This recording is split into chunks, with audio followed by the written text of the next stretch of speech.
यह है कि सीबीआई की 3 सदस्यीय टीम इटली जाएगी वहां से कागजात लेने के लिए, वहां पर जांच करने के लिए। जो पिछली जांच 1 साल से चल रही है इटली के अंदर, उसका क्या आउटकम हुआ है। अगस्ता वेस्टलैंड जो कंपनी है जो हेलीकॉप्टर सप्लाई कर रही थी, उससे पूछताछ होगी। फिर मैकेनिका जो इससे जुड़ी हुई दूसरी कंपनी है, उससे भी पूछताछ होगी। राकेश, सीबीआई की ये टीम कब जाएगी? सीबीआई की टीम जो है अगले सप्ताह दीपक जा रही है और इसमें सबसे खास बात यह है कि अगस्ता वेस्टलैंड के अलावा 3 मैकेनिका के अधिकारियों से ये इनसे पूछताछ होगी कि आखिरकार जिस तरह से करार पर जो साइन किया गया था, जो अधिकारियों की मिलीभगत है, आखिरकार जो घूस की बात है, किन व्यक्ति को दिया गया और कंपनी को दिया गया, तो किस कंपनी को दिया गया ये। लेकिन अभी तक जो सीबीआई के अधिकारी इस बात को लेकर नाखुश हैं कि जो रक्षा मंत्रालय ने जानकारियां इन कंपनियों से मांगी है, उनकी ओर से अभी तक कोई जानकारी सही तरीके से नहीं आई है। तो आने वाले समय में एक धमकी भरा पत्र लिखा गया है रक्षा मंत्रालय से कि क्यों न जो आपके साथ सौदा किया गया है, डील किया गया है, उसको रद्द कर दिया जाए। और सीबीआई की टीम, जो हमारे सूत्र हैं, इस बात को पुख्ता जानकारी दे रहे हैं कि अगले सप्ताह सीबीआई की टीम 3 सदस्यीय टीम जो है इटली जा रही है। इटली जा रही है। राकेश, बहुत संक्षेप में आपसे यहाँ जानना चाहूंगा, ये जो बात है कि सरकार इस पूरे के पूरे सौदे को रद्द कर सकती है,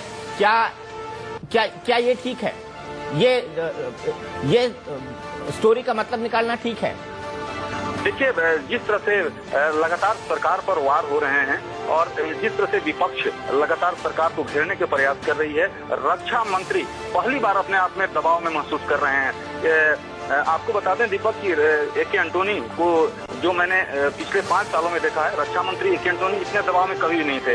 लेकिन जिस तरह से उन्हें लगातार विपक्ष के निशाना साधा जा रहा है, ऐसे में वे दबाव में हैं और ये साफ तौर पर आज भी वो अपने अधिकारियों के साथ मुलाकात की है, बैठक की है और सीधे तौर पर वायु सेनाध्यक्ष जो है उनके साथ संपर्क में है और साफ तौर पर कहा गया है कि पूरे मामले को लेकर रक्षा मंत्रालय सीबीआई को मदद करे। लेकिन जो सूत्र हैं सीबीआई में, वो हमारे इस बात को जानकारी दे रहे हैं कि सीबीआई को जो दस्तावेज अब तक मिलनी चाहिए, अब तक उनके पास नहीं पहुंची है। दीपक जी, चलिए, बहुत बहुत शुक्रिया राकेश। सीबीआई के पास अब तक दस्तावेज नहीं पहुंचे हैं। सीधे चलते हैं, 2 बड़ी पार्टी के नेता हमारे साथ जुड़े हैं, बहुत वरिष्ठ नेता जुड़े हुए हैं प्रकाश जावड़ेकर जी के पास। प्रकाश जावड़ेकर जी, इस कार्रवाई से आप संतुष्ट हैं? सीबीआई की टीम जाएगी, 1 हफ्ते के भीतर इटली, वहां से कागजात लाए जाएंगे, आप इससे ज्यादा कुछ और चाहते हैं?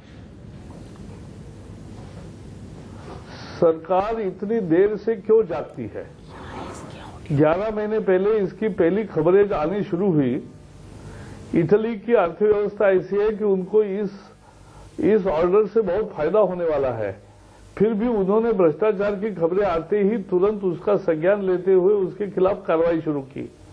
लेकिन भारत सरकार 11 महीने तक कुछ नहीं करी। मैंने संसद में सवाल पूछा तो जवाब आया कि हाँ, ये खबरें हमने पढ़ी है, लेकिन चूंकि हमारे पास आधिकारिक कागज नहीं है, इसलिए हमने जांच नहीं शुरू की है। और फिर मैंने पत्र लिखा कि ये क्या उत्तर है? आपकी अगर इच्छा होगी तो सोर्स के आधार पे भी आप तुरंत कार्रवाई कर सकते हैं, कंपनी से मांग सकते हो, क्योंकि कंपनी आपका ऑर्डर ले चुकी है तो वो आपको कागज देना ही चाहिए उनको।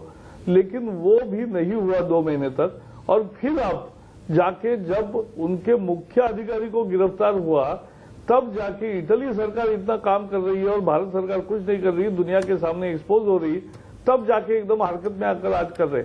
लेकिन हम मानते हैं कि सीबीआई का जिस तरह से दुरुपयोग हुआ है आज तक, तो इसको कोर्ट की निगरानी में या संसदीय समिति की निगरानी में होना चाहिए ताकि सच्चाई तक पहुंच सके। अब अजीत जोगी जी, क्या आपको लगता है कि इसकी संसदीय समिति की निगरानी में या फिर सुप्रीम कोर्ट की निगरानी में इसकी जांच होनी चाहिए? मैं ये मानता हूं कि एंथनी जी जो रक्षा मंत्री हैं, उनका पूरा इतिहास कोई देख ले, उनकी तरफ उनका दुश्मन भी उंगली नहीं उठा सकता।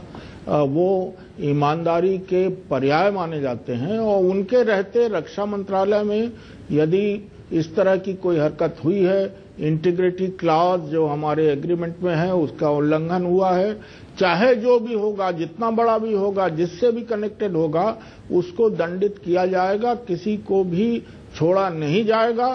सारे विकल्प खुले हुए हैं, जांच पूरी होगी, एक एक जहां जहां संबंधित लोग हैं, संबंधित कंपनियां हैं, इटली जा रहे हैं। इटली की दोनों कंपनियों से बात होगी, इटली की सरकार से बात होगी, इटली की जुडिशरी से बात होगी जिसके अंतर्गत वहां का प्रोसिक्यूशन आता है।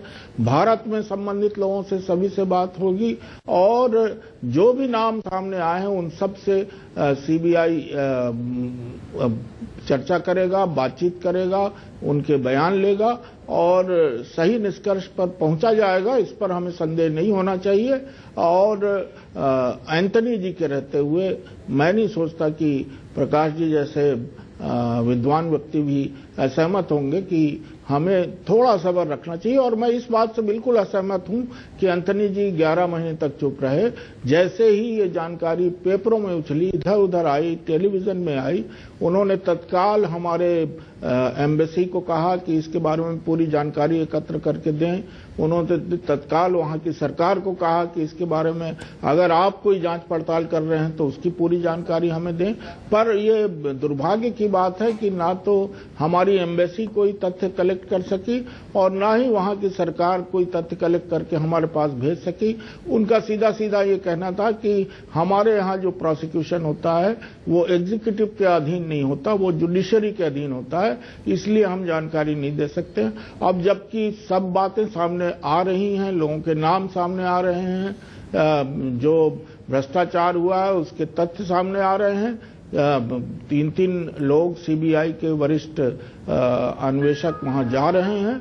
जरूर सच्चाई सामने आएगी और जल्दी ही आएगी। जरूर सच्चाई सामने आएगी। जावड़ेकर जी, आपने दोपहर में कई सारे मांगे की थी एक साथ। आपने ये कहा था उस फैमिली का नाम सामने आए कि जिसने 200 करोड़ रुपए की घूस खाई है। आपने शब्द फैमिली पर स्ट्रेस किया था और कल रविशंकर प्रसाद जी कह चुके हैं कि इटली की कंपनी है, तो इसके भी पॉलिटिकल उस फैमिली का नाम सामने आए कि जिसने 200 करोड़ रुपए की घूस खाई है। आपने शब्द फैमिली पर स्ट्रेस किया था और कल रविशंकर प्रसाद जी कह चुके हैं कि इटली की कंपनी है, तो इसके भी पॉलिटिकल न्यूएंसेस निकाल रहे हैं आप। निकाल रहे हैं। वहां जो कोर्ट में चार्जशीट हुआ है उसका मेरे पास इंग्लिश ट्रांसलेशन आया है। तो जो कोर्ट में वहां चार्जशीट हुआ है उसका इंग्लिश ट्रांसलेशन में बात साफ लिखी है कि उन्होंने कहा इनको पैसे दिए, इनको पैसे दिए और 200 करोड़ रुपए द फैमिली, 2 बार उल्लेख है द फैमिली। तो ये द फैमिली कौन है, यह हमने मांगा है जवाब। द फैमिली कौन है ये पूछ रहे हैं अजीत जोगी जी। द फैमिली कौन है? ये तो ना मुझे मालूम है, ना आपको मालूम है, ना प्रकाश जी को मालूम है। जांच के बाद पता चलेगा कि द फैमिली कौन है। और ये सबको थोड़ा सा सब्र रखना चाहिए। दूध का दूध, पानी का पानी होगा। किस किस को घूस दी गई है, कैसे दी गई है, ये सब चीजें सामने आएंगी। चलिए हम अपने मूल मुद्दे की तरफ लौटते हैं, क्योंकि अब तक का बड़ा डेवलपमेंट था। सीबीआई की टीम इटली जाएगी, इटली में वहां पर छानबीन करेगी, पूछताछ करेगी। साथ ही साथ त्यागी जो ब्रदर्स हैं उनको लेकर लुकआउट नोटिस जारी किया गया है। ये दो बड़े डेवलपमेंट है इस कहानी के अंदर, स्टोरी के अंदर जो अनफोल्ड हो रही है कि हेलीकॉप्टर रक्षा के लिए जो हेलीकॉप्टर खरीदे गए थे, वीवीआईपीस के लिए जो हेलीकॉप्टर खरीदे गए थे, उसमें 360 करोड़ रुपए का घोटाला हुआ है, किकबैक्स दिए गए हैं, रिश्वत दिए गए हैं। लेकिन हमारे मूल मुद्दे पर हम लौटते हैं। मूल मुद्दा क्या था, आइए आपको एक बार फिर से बता देते हैं।